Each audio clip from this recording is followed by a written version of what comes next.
అంబేద్కర్ను అవమానించిన కేంద్ర హోంశాఖ మంత్రి అమిత్ షాను మంత్రివర్గం నుండి బర్తరఫ్ చేయాలని CPM, CPI, CPML, mass line, CPML new democracy పార్టీల ఆధ్వర్యంలో దేశవ్యాప్త ఆందోళనలో భాగంగా స్థానిక అంబేద్కర్ చౌక్లో నిరసన చేపట్టారు.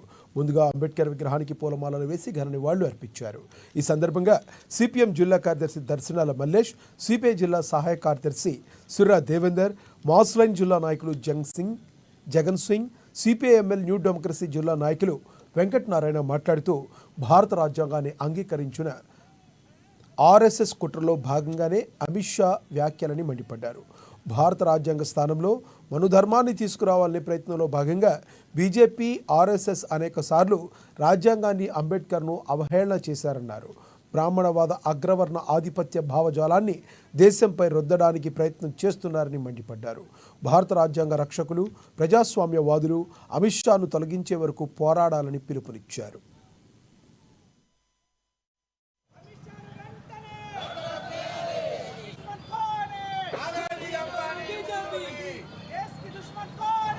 భారతరత్న రాజ్యాంగ నిర్మాత అయినటువంటి బాబాసాహెబ్ అంబేద్కర్ని నిండు పార్లమెంటు సభలో కేంద్ర హోంశాఖ మంత్రి అమిత్ షా అవమానపరుస్తూ, అవహేళన చేస్తూ మాట్లాడారు.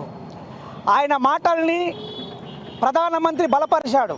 అంటే ఈ దేశంలో భారత రాజ్యాంగాన్ని అందించి ప్రజాస్వామ్యాన్ని కాపాడినటువంటి అంబేద్కర్ని అవహేళన పరిచినటువంటి అమిత్ షాను బర్తరఫ్ చేయాలని చెప్పి డిమాండ్ చేస్తూ వామపక్ష పార్టీలు CPM, CPI, CPIML new democracy, CPIML mass line పార్టీల ఆధ్వర్యంలో దేశవ్యాప్తంగా ఈ రోజున నిరసన కార్యక్రమాలు చేపడుతూ ఉన్నాం.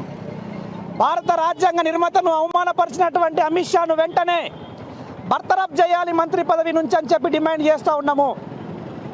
మనుధర్మ శాస్త్రాన్ని రాజ్యాంగంగా మార్చడం కోసం, భారత రాజ్యాంగాన్ని తొలగించడం కోసం కుట్ర చేస్తున్నటువంటి కుట్రలో భాగంగానే ఈ రోజున